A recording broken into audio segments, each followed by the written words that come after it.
नमस्कार साथियों, एक बार फिर से आप सभी का प्रेम पूर्वक स्वागत है आपके अपने परिवार सफलतागंज में। और आप लोग देखना शुरू कर चुके हैं हिंदी सब्जेक्ट का यह वर्तनी टॉपिक, जिसमें हम लोग बात कर रहे हैं वर्तनी के शब्दों में कि कौन सा शुद्ध शब्द शुद्ध होता है, कौन सा अशुद्ध है वर्तनी की दृष्टि से। तो जैसा कि आप लोग जानते हैं कि जब भी आप कोई परीक्षा देते हैं तो उसमें इस वर्तनी टॉपिक से बहुत सारे क्वेश्चन पूछे जाते हैं, जो लोगों के लिए काफ़ी टफ भी होता है। तो उसी श्रृंखला को हम लोग जारी रख रहे हैं और यह आज वर्तनी टॉपिक का अंतिम वीडियो होगा, जिसमें हम लोग कुछ महत्वपूर्ण शब्दों के विषय में जानकारी लेंगे कि कौन सा शब्द किस तरीके से करना है, क्या सही होता है। तो एक बेहतरीन सी श्रृंखला है वर्तनी की। तो साथियों, वीडियो को अंत तक अवश्य देखेंगे और इसी तरीके से अपना प्यार बनाए रखेंगे। वीडियो को लाइक करेंगे, चैनल को सब्सक्राइब करेंगे, कमेंट करेंगे, अपने दोस्तों तो शेयर करेंगे। तो इसी रूम में अपना प्यार आप बनाए रखेंगे। साथियों, वीडियो को हम लोग स्टार्ट करते हैं। पहला क्वेश्चन साथियों हम लोग के समझ आ चुका है। अंक का केंद्रीय हिंदी निदेशालय के अनुसार मानक उच्चारण है। मतलब कि इसमें से जो 4 ऑप्शन आपको दिए हुए हैं, इन चारों ऑप्शन में आपको बताना है कि केंद्रीय हिंदी निदेशालय जो है, जो हिंदी सब्जेक्ट का केंद्रीय निदेशालय है, उसके अनुसार एक स्टैंडर्ड जो उच्चारण करते हैं अंक का, वो कौन सा होता है। तो 4 ऑप्शन है आपके: 66, 66, 66 या 66। तो भाइयों, इसमें बहुत बेहतरीन क्वेश्चन है, शानदार सा क्वेश्चन है साथियों। तो इसमें भाई डी ऑप्शन सही होगा, इसका 66 होता है साथियों। इसका जो सही जवाब होता है वो 66 होता है। तो आप लोग देखेंगे भाई, इसका 66 जो जवाब होगा वो सही होगा। 66 नहीं होता है जो हम लोग आमतौर से बोलते रहते हैं, 66 नहीं होगा, इसका 66 होता है। तो ये वर्तनी में कई बार पूछा गया है और केंद्रीय हिंदी निदेशालय उसके द्वारा ये मानक है, उसका एक मानक है, तय किया गया है कि 66 जो होगा वो वर्तनी के दृष्टिकोण से सही होगा, बाकी गलत होंगे। शानदार क्वेश्चन है साथियों, इसको याद रखना। आप इसका स्क्रीनशॉट ले सकते हैं। और अगले क्वेश्चन की तरफ हम बढ़ते हैं। तो मित्रों, दूसरा क्वेश्चन हम लोग के समझ आ चुका है कि हिंदी कोश में सर्वप्रथम कौन सा शब्द आएगा। हिंदी कोश मतलब जो डिक्शनरी होती है आपकी, वो हिंदी डिक्शनरी में जब आप इन चारों शब्दों को देखेंगे तो इन चारों शब्दों में सबसे पहले कौन सा रखा जाएगा। तो साथियों, मैं आपको बता देना चाहता हूँ, हिंदी डिक्शनरी जो चलती है, सबसे पहले साथियों उसमें अनुस्वार रखा जाता है, उसके बाद चंद्रबिंदु रखा जाता है, उसके बाद साथियों इसमें विसर्ग रखा जाता है, और उसके बाद जो क्रम होता है छोटा बड़ा से उस तरीके से चलता है। तो आज जैसा कि आप लोग अगर कंपटीशन तैयारी करते हैं तो मैं अपेक्षा करता हूं कि आपको इतनी नॉलेज है कि जब बात आती है वर्तनी की, तो वर्तनी में जब भी हम लोग बात करते हैं तो आप देखते हैं कि हिंदी शब्दकोश में जो अंग आ होते हैं ये अयोगवाह कहलाते हैं। अंग आ अर्थात अनुस्वार और जो विसर्ग के साइन होते हैं, ये दोनों अक्षर जो होते हैं ये अयोगवाह कहलाते हैं। इसका तात्पर्य होता है कि ना ही इनका योग स्वर में होता है, ना ही इनका योग व्यंजन में होता है। तो साथियों, सबसे पहले बात यही आती है कि जब इनका योग मतलब इनकी काउंटिंग ना स्वर में करते हैं ना ही व्यंजन में करते हैं, तो इनको रखेंगे कहाँ। तो भाई सबसे पहले ही इनको रख लिया जाता है, ताकि मतलब इनके रखने के बाद जो क्रम होता है वो स्वर का, उसके बाद व्यंजन का होता है। तो यहाँ पर जैसे कि अगर आप देखें सबसे पहले किसको रखा जाएगा, तो कन्फ्यूजन ये हो सकती है ए और सी ऑप्शन में, ए ऑप्शन और सी में। लेकिन हम आपको बता दें कि सबसे पहले जो अनुस्वार रखा जाता है, उसके बाद चंद्रबिंदु होगा, और उसके बाद जो होगा साथियों वो विसर्ग होगा। तो 1 नंबर पर रखा जाएगा अंकन, 2 नंबर पे रखा जाएगा। और जैसे अगर यहीं पे प्रातः होता या विसर्ग वाला कोई शब्द होता तो उसका स्थान थर्ड होता। इस बात को ध्यान देना, सबसे पहले अनुस्वार होगा, फिर चंद्रबिंदु वाला, फिर विसर्ग वाला। तो साथियों, इसमें अकॉर्डिंग टू ऑप्शन यहाँ पर सी ऑप्शन बिल्कुल सही होगा। नेक्स्ट क्वेश्चन की तरफ बढ़ते हैं मित्रों। तो दिए गए शब्दों में शुद्ध वर्तनी वाला शब्द है। दिए गए वर्तनी में आपको इन चारों ऑप्शन में एक शुद्ध वर्तनी जो सही शब्द लिखा हुआ है उसकी आपको जानकारी देना है। तो साथियों, इसमें 4 ऑप्शन जो आपको दिखाई पड़ रहे हैं: सर्वोत्तम, सच्चिदानंद, कीर्ति और संसारिक। ये छोटा सा दिख रहा है, थोड़ा सा एडजस्ट करेंगे भाई, संसाधनों के अभाव में मैं जितना प्रयास कर पा रहा हूँ मैं कर पा रहा हूँ। बस आप लोग सहयोग देते रहेंगे तो एक बेहतरीन माध्यम से हम लोग आपके सामने प्रस्तुत होंगे। तो सर्वोत्तम में साथियों जैसा कि आप देखते हैं कि सर्वोत्तम जब भी लिखते हैं तो इसमें आधा ता नहीं मिल रहा है, आधा ता होता तो ये सर्वोत्तम सही हो जाता। कीर्ति नहीं होता साथियों, कीर्ति होता है मतलब प्रसिद्धि होता है, छोटी होती है। और यहाँ पर संसारिक नहीं होता साथियों, संसारिक होता है, सॉरी संसारिक नहीं सांसारिक होता है, सांसारिक होता है ये। इसमें होता है क्या साथियों, जैसे संसार बना होता है, परंतु जब संसार के बाद सांसारिक बनाते हैं तो उसमें हम बड़ा आ लगा लेते हैं। जैसे समाज बनाते हैं, सामाजिक बना देते हैं उसका। जैसे व्यवहार शब्द लिखा होता है तो व्यावहारिक हो जाता है। उसी तरीके से यहाँ पर संसार का सांसारिक, समाज का सामाजिक, व्यवहार का व्यावहारिक हो जाता है। तो यहाँ पर सांसारिक सही होगा और सर्वोत्तम सही होगा। इस तरीके से लिखेंगे, कीर्ति इस तरीके से सही होगा। तो फिलहाल यहाँ पर ये तीनों ऑप्शन जो है वो गलत लिखे हुए हैं। सच्चिदानंद फिलहाल सही लिखा हुआ है। तो ऑप्शन के अकॉर्डिंग आपका जो सी ऑप्शन है वो बिल्कुल सही होगा। बाकी के 3 ऑप्शन साथियों गलत हो जाएंगे। बात समझ आ रही है, बताएंगे भाई। और अगले क्वेश्चन तरफ बढ़ते हैं। शुद्ध शब्द चुनिए। तो भाई गंगा जल, बेबुनियाद, चौपाया और सी ऑप्शन है आपका बड़ा सा। तो यहाँ पर साथियों देखा है गंगा जल इस तरीके से इसको लिखते हैं।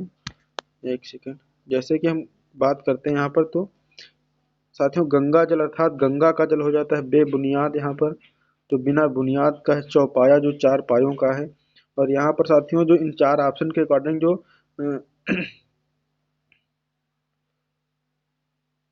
गलत होगा इसमें, तो इसमें भाई होगा बड़ा सा। मुझे लगता है इसमें थोड़ा सा मिसप्रिंट हुआ है, अशुद्ध होना चाहिए था यहाँ पर, अशुद्ध होना चाहिए था। अशुद्ध शब्द का चयन करें तो गंगा जल हो सकता है, बेबुनियाद हो सकता है, चौपाया हो सकता है, या बड़ा सा नहीं हो सकता है। एक सेकंड में इसको थोड़ा सा देखता हूँ क्या इसमें मिसप्रिंट हुआ है। शुद्ध शब्द का चयन कीजिए, तो गंगा जल, बेबुनियाद, हाँ बिल्कुल सही भाई। तो नहीं सही है।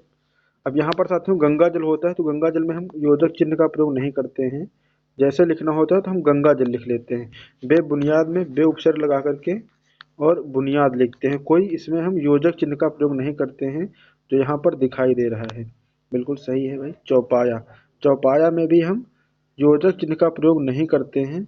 और जब बड़ा सा लिखते हैं तो यहाँ पर क्या होता है भाई, इसके बाद हम योजक चिन्ह का प्रयोग करते हैं। तो बड़ा सा जो शब्द लिखा हुआ है इसमें योजक चिन्ह का जो प्रयोग हुआ है वो सही हुआ है। बाकी के 3 ऑप्शन में, ए बी और डी ऑप्शन में, जो योजक चिन्ह का प्रयोग हुआ है वो निरर्थक है, वो गलत है, इसका प्रयोग नहीं होना चाहिए था। जबकि आप जब देखते हैं बड़ा सा, छोटा सा, लंबा सा, इस तरीके से जब लिखते हैं तो उसके मध्य में आप योजक चिन्ह का प्रयोग करते हैं। या जब आप उपमा अलंकार को देखते हैं तो वहाँ पर भी जब सा सदृश सरिस जैसा तैसा वैसा लगाते हैं तो वहाँ भी योजक चिन्ह का प्रयोग आप करते हैं, उसके बाद सा का प्रयोग करते हैं। तो भाई इन 3 शब्दों में गंगा जल कोई योजक चिन्ह नहीं होगा, बेबुनियाद में योजक चिन्ह नहीं होगा, और चौपाया शब्द में भी योजक चिन्ह का प्रयोग नहीं होगा। योजक चिन्ह का प्रयोग केवल और केवल होगा बड़ा सा में। तो भाई वर्तनी की दृष्टि से जो शुद्ध हुआ वो बड़ा सा, सी ऑप्शन सही होगा। बेहतरीन सा क्वेश्चन था भाई साथियों। अगला क्वेश्चन देखते हैं। अगला क्वेश्चन, इनमें से शुद्ध वर्तनी का शब्द है तो बताएंगे भाई। कृषांगिनी, कृषांगी, कृषांगी या कृषांगी। तो भाई बताना है कौन सा इसमें से सही होता है। तो साथियों इसमें आपको बता दूं, इस तरीके से जब आएगा तो यहाँ पर भाई इसका जो सी ऑप्शन दिया हुआ है ऑप्शन में, ये सही होता है, कृषांगी। तालव्य विशा का प्रयोग करते हैं और कृषांगी होता है, कृषांगिनी नहीं होता है। ये बहुत इंपॉर्टेंट क्वेश्चन हो जाता है, बार बार परीक्षा में पूछा जाता रहता है। तो इस क्वेश्चन को भाई ध्यान देंगे और सी ऑप्शन को सही करेंगे। नेक्स्ट क्वेश्चन की तरफ बढ़ते हैं। तो साथियों उद्घोष, एकता, उपरोक्त और तत्कालिक, निम्न में से कौन सा शब्द अशुद्ध है। अशुद्ध वर्तनी वाला बताना है भाई। तो उद्घोष सही लिखा हुआ है। तात्कालिक अभी हमने बताया था कि जब मूल शब्द होता है तत्काल होता है, लेकिन जब इसका भाई हम बनाते हैं तात्कालिक लिखते हैं तो इसका हम क्या करते हैं भाई, तात्कालिक ये सही होता है, उद्घोष भी सही, एकता भी सही है। उपरोक्त गलत है, क्योंकि उपरोक्त जब भी हम लिखते हैं साथियों तो उपरयुक्त लिखते हैं। इस तरीके से आपने देखा होगा, ये वर्तनी सही होती है, उपरोक्त जो होता है वो गलत होता है, उपरयुक्त सही होता है। उपरयुक्त सही होता है और उपरोक्त साथियों गलत होता है। और ये हमने भाई जब तक हाई स्कूल या इंटर जब एग्ज़ाम दिए तो वहाँ पर जब हमने भी आंसर लिखा हुआ है तो इस तरीके से हमने लिखा है, उपरोक्त, उपरोक्त प्रश्न में दी हुई जानकारी के अनुसार हमेशा मैं ऐसा लिखता रहा। मुझे टीचरों ने कभी नहीं बताया कि उपरोक्त ये गलत होता है, उपर्युक्त सही होता है। तो भाई बचपन से गलतियां होती रही हैं, अब इसको सुधारेंगे, क्योंकि वर्तनी जो है एक स्टैंडर्ड, एक मानक जो है उसके अनुसार उपर्युक्त होता है, उपरोक्त नहीं होता है। तो भाई इसमें क्या होगा, अशुद्ध वर्तनी जो है वो उपरोक्त है, मतलब ऑप्शन के अनुसार जो जवाब है वो आपका डी है, और गलत कौन सा है तो उपरोक्त है। थोड़ा सा भाई हो सकता है आप लोगों को बाहर की आवाज़ें मिले, आलू है प्याज वाला आवाज़ आपको आ सकती है, क्योंकि शाम का समय होता है, लोग बाहर अपना धंधा व्यवसाय करने के लिए आवाज़ें लगाया करते हैं। तो खैर कोई बात नहीं, सबका अपना बिजनेस है, व्यवसाय है, करेंगे ही लोग। शुद्ध वर्तनी चुनिए, तो ये तो आप लोग बता ही देंगे बड़ी आसानी से। इसमें सी जवाब सही होगा, इसका सी जवाब सही होगा। शमशान ये मैं कई बार करा चुका हूँ भाई, ये आधा तालव्य हो जाता है फिर पूरा तालव्य, उसके बाद ना लिखते हैं, तो ये शमशान बिल्कुल करेक्ट होता है। सी ऑप्शन इसका सही होगा। अगले क्वेश्चन तरफ बढ़ते हैं भाई, बिना किसी देरी किए। फिर से आ रहा है यहाँ पर। तो अभी हमने इस क्वेश्चन पर डिस्कस किया है कि शुद्ध वर्तनी वाले शब्द का चयन करना है दिए गए विकल्पों में से। तो उपरोक्त गलत होता है साथियों, प्रयुक्त गलत होता है, प्रयुक्त गलत होता है, डी ऑप्शन सही होता है। हमने पीछे भी इसकी बात की है।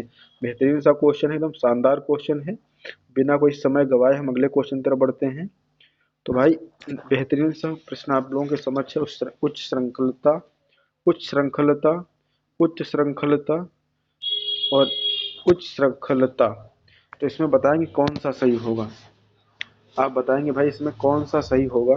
तो साथियों इसमें ध्यान देना है कि जैसे कि यहाँ पर ता नहीं होता है, पहले ऑप्शन में जो ता लिखा हुआ है ये गलत हो जाता है क्योंकि उच्च होता है, और यहाँ पर जो सेकंड चा बना हुआ है कंप्लीट चा, उसकी वजह से गलत हो जाता है, और यहाँ पर तो चा ही नहीं तो ये भी गलत हो जाता है। यहाँ पर साथियों छोटा ऊ और चा, उसके बाद साथियों छाता वाला छा अनुस्वार लगाते हैं, और ऋषि वाली जो मात्रा होती है इस तरीके से वो नीचे लगती है। और उच्च श्रृंखलता, तो ये वाला भाई करेक्ट होता है, इसका विशेष ध्यान देना। बहुत महत्वपूर्ण क्वेश्चन है, बहुत बार परीक्षा में पूछा गया है। तो साथियों इसका सी जवाब सही होगा। फिर बिना किसी लेट लपेट के अगले क्वेश्चन तरफ बढ़ते हैं। अब भाई मानव मात्र को गीता के महात्म्य से परिचित होना अनिवार्य है। रेखा के शब्द को शुद्ध करें। तो भाई रेखांकित इसमें तो नहीं हो पाया, मैं कर दे रहा हूँ, कोई दिक्कत वाली बात नहीं। ये शब्द है, इसमें आपको बताना है कि कौन सा सही होगा। इसमें आपको बताना है भाई कौन सा सही होगा।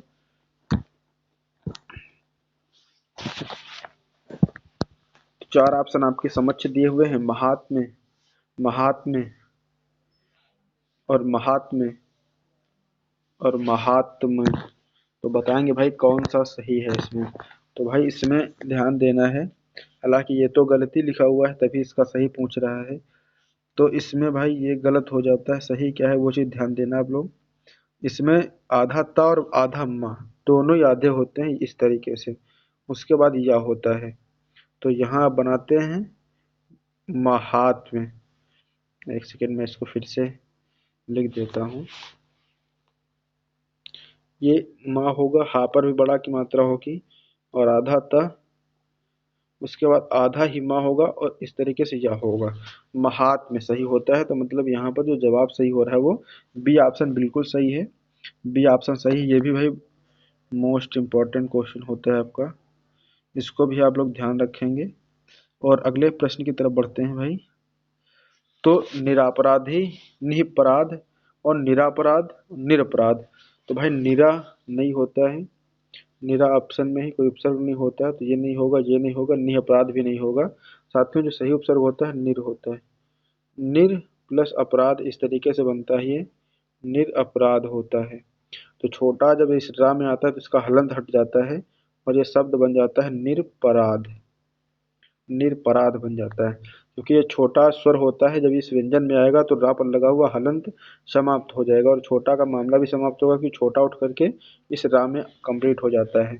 तो रा कंप्लीट हो जाएगा, आ यहाँ समाप्त हो जाएगा, बचेगा निरपराध। तो भाई इसका जो सही है आपका वो डी ऑप्शन सही है, निरपराध। ध्यान देना भाई, बेहतरीन सा क्वेश्चन है। यहाँ पर लोग अक्सर निरापराध लगा के आते हैं, तो इस चीज़ को आप ध्यान देंगे, और आप नहीं लगाएंगे इसीलिए आप पढ़ रहे हैं। मुझे आपके ऊपर कोई संदेह नहीं, कोई डाउट नहीं, आप बेहतरीन ढंग से अपनी परीक्षा के लिए तत्पर हैं, लगातार बेहतरीन प्रयास कर रहे हैं। तो देखते हैं साथियों, अगला प्रश्न की तरफ बढ़ते हैं। हाँ, ये बेहतरीन सा जवाब है, शुद्ध वर्तनी का चयन करें। बताएंगे भाई इसमें कौन सा जो शब्द है वो सही लिखा हुआ है। थोड़ा सा मैं इसको जूम कर देता हूँ, अब आप लोग बताएंगे कौन सा इसमें सही लिखा हुआ है। तो इसमें अक्सर लोग कंफ्यूज हो जाते हैं। तो देखेंगे भाई कौन सा सही लिखा हुआ है। पहला तो जा इसमें होता है कंप्लीट, सेकंड वाला आधा होता है, और दो ही जा होते हैं, पहला जा और पहला जा कंप्लीट, सेकंड वाला आधा होता है। तो ऐसा भाई कहाँ मिलता है हमें? ऐसा मिलता है केवल केवल भाई मिलता है बी ऑप्शन में। केवल ऐसा आपको दिखाई दे रहा है बी ऑप्शन में, और थोड़ा सा त्रुटि हुई है साथियों। यहाँ माँ के बाद ना जो है वो यहाँ हो गया है, तो इसको आप यहाँ कर लेंगे। ठीक है, जाजव्य जाजवल्यमान, जाजवल्यमान यहाँ पर होगा, तो ना यहाँ पर साथियों आ गया है, तो इसको थोड़ा सा ध्यान समझेंगे। और पहला जा इसके जो आप लिखते हैं, तो पहला जा कंप्लीट, फिर आधा जा, फिर वाह होता है, फिर आधा ला होता है, फिर या होता है, और मान, इस तरीके से लिखा होता है।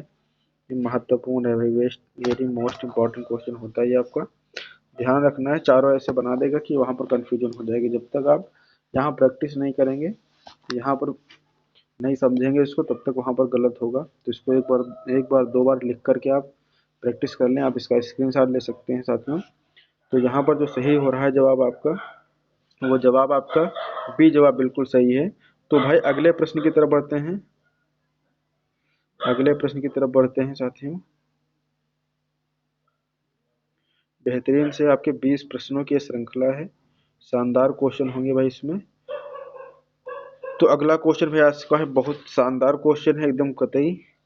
बताना है भाई हिरण्यकश्यप कैसे लिखा जाता है। तो कौन सा इसमें से सही है, कौन सा इसमें से भाई सही है? तो इसमें पहचानने के लिए याद रखना है कि भाई लास्ट में तालव्य सा पर छोटे की मात्रा होती है, और पा पर छोटा की मात्रा होती है। ये चीज जहां भी दिख रही होगी वही सही होगा। तो ऑप्शन ए में हिरण्य, तो वैसे लिखते हैं हिरण्य कश्यप होता है, तो साथ में इसका ए जवाब बिल्कुल सही होगा, हिरण्य कश्यप। इसको याद रखना है, बहुत महत्वपूर्ण है भाई, बहुत महत्वपूर्ण होते हैं। सारे महत्वपूर्ण क्वेश्चनों की श्रृंखला हमने बनाई है, बेहतरीन से क्वेश्चन का सिलेक्शन किया है। तो भाई जो आप आर की तैयारी कर रहे हैं उनके लिए महत्वपूर्ण है, क्योंकि वहाँ भी वर्तनी टॉपिक आने आना है। और बाकी जो आगामी परीक्षाओं में बैठने के लिए, रेडियो ऑपरेटर और यूपी भी परीक्षा देने के लिए जो लोग तैयार हैं, वो भी इस वीडियो को अवश्य देखें और अपने दोस्तों तक शेयर करें भाई। थोड़ा सा सपोर्ट करते रहेंगे तो हमें भी अच्छा लगेगा बेहतरीन ढंग से। तो भाई इसका ए ऑप्शन सही होगा। और अगले क्वेश्चन तरफ बढ़ते हैं। तो बताना है भाई वर्तनी की दृढ़ से शुद्ध शब्द का चयन करना है आपको। टिप्पणी, टिप्पणी और टिप्पण या टिप्पणी। तो बताएंगे भाई इसमें से कौन सा सही होगा। बड़ा आसान सा होता है, सभी लोग इसको करते हैं, सभी लोग जानते भी हैं। तो भाई टिप्पणी जो होता है वो इस तरीके से ही लिखा जाता है। एक सेकेंड, टिप्पणी जो होता है उसका वही ये जो हमने टिक किया डी, टिप्पणी सही वर्तनी होती है। तो भाई इसका डी ऑप्शन सही होगा, टिप्पणी नहीं होता है और टिप्पणी नहीं होता है। ये यहाँ पर देखिएगा टिप्पणी लिखा हुआ है, टिप्पणी, और यहाँ पर टिप्पणी लिखा हुआ है, लेकिन सही होता है टिप्पणी। पहले छोटी होती है और बाद में, सबसे पहले सब छोटी, सबसे बाद में बड़ी। तो साथियों नेक्स्ट क्वेश्चन तरफ बढ़ते हैं। उज्ज्वलन, उज्ज्वलन, उज्जलन, उज्जलन। तो भाई सबसे पहले बहुत बेहतरीन सा क्वेश्चन है यहाँ पर, जो परंपरागत क्वेश्चन पूछा जाता है उससे थोड़ा हटकर पूछने का प्रयास किया है, क्योंकि वर्तनी में अधिकतर पूछता है उज्ज्वल शब्द को। तो उज्ज्वल में दोनों ही जा क्या होते हैं, आधे होते हैं। और यहाँ पर उज्ज्वलन, इसमें ना को ऐड किया है बस, उज्ज्वलन। तो उज्ज्वल जैसे लिखते हैं वैसे उज्ज्वलन हो जाएगा। तो इसका ए ऑप्शन भाई कतई सही होगा। बेहतरीन से शानदार क्वेश्चन है। अगले प्रश्न की तरफ बढ़ते हैं। तो जगत प्राण, बताओ भाई कौन सा सही लिखा हुआ है। जगत प्राण, तो उच्चारण में होता क्या है भाई, जगत प्राण। जब आप उसका उच्चारण करते हैं तो आप देखते हैं, जब इसका आप उच्चारण करते हैं तो आप देखते हैं क्या, जगत प्राण जो ता होता है वो बहुत कम समय के लिए उच्चारित होता है। और कम समय के लिए उच्चारित होना मतलब आधा, आधा अक्षर। तो कौन सा सही हुआ इसमें भाई, सी जवाब बिल्कुल सही होगा, सी ऑप्शन बिल्कुल सही होगा। तो सी फॉर चेन्नई सही हो जाता है इसमें। और अगले प्रश्न की तरफ बढ़ते हैं। बिना किसी लाग लपेट के। तो यहाँ पर सी ऑप्शन सही हो रहा है, जगत प्राण। नेक्स्ट क्वेश्चन आप लोगों के समझ आ चुका है, हतोत्साह। तो बताना है फिर कौन सा भाई सही है, निम्न में से शुद्ध रूप कौन सा है? हतोत्साह, हतोत्साह, हतोत्साहित और हतोत्साह। तो बताएंगे भाई इसमें से कौन सा सही होगा, कौन सा क्वेश्चन इसमें से कौन सा जवाब सही होगा, अभी बताएंगे बेहतरीन ढंग से। तो हतोत्साह, इसमें से भाई जो सही है हतोत्साह वो है A. A option, A for Aminabad. Tick करेंगे भाई, ए फॉर अमीनाबाद, हतोत्साह बिल्कुल सही होगा। बाकी ये तीनों ही गलत होंगे, हतोत्साह सही होता है। अगला भाई देखेंगे, नेक्स्ट क्वेश्चन तरफ बढ़ते हैं। शानदार सा प्रश्न ये भी था। अगले प्रश्न की तरफ बढ़ेंगे तो यहाँ पर ए फॉर अमीनाबाद वाला ऑप्शन सही है। और यहाँ पर देखेंगे भाई, ये क्वेश्चन में भी मुझे लगता है पीछे कर चुका हूँ, फिर भी मैं कर लेता हूँ एक बार। तो भाई उच्च श्रृंखल कैसे लिखते हैं, तभी हमने इस पर बात की है। तो इसका भाई जो जवाब सही है वो सी फॉर चेन्नई वाला जवाब सही है। सी फॉर चेन्नई जवाब इसका सही है, या सी फॉर चारबाग। लखनऊ वाले ध्यान देंगे तो सी फॉर चारबाग हो गया, और A for Aminabad, B for Balaganj है, और डी फॉर डालीगंज है। तो भाई देखेंगे सी फॉर चारबाग यहाँ पर सही हो जाता है। नेक्स्ट क्वेश्चन तरफ बढ़ेंगे। तो आनुषंगिक, अनुषंगिक, अनुषंगिक और आनुषंगिक। तो सबसे पहले भाई दोनों अगर शा वर्णों में देखना पड़ेगा तो मूर्धन्य सा इसमें होता है। अब मूर्धन्य सा तो आपको ए फॉर अमीनाबाद और बी फॉर बालागंज में भी दिखाई पड़ रहा है। तो बताएंगे भाई ए फॉर अमीनाबाद सही है, बी फॉर बालागंज सही है। तो भाई इसमें बताएंगे कौन सा सही होगा। आप लोग बेहतरीन सा जवाब देंगे इसमें। अनुषंगिक होता है, आनुषंगिक होता है। तो मूर्धन्य निशा इसमें दोनों में दिखाई पड़ रहा है, परंतु ये आनुषंगिक होता है। तो ए फॉर अमीनाबाद ने बाजी मार ली यहाँ पर, बी फॉर बालागंज पीछे हो जाता है भाई।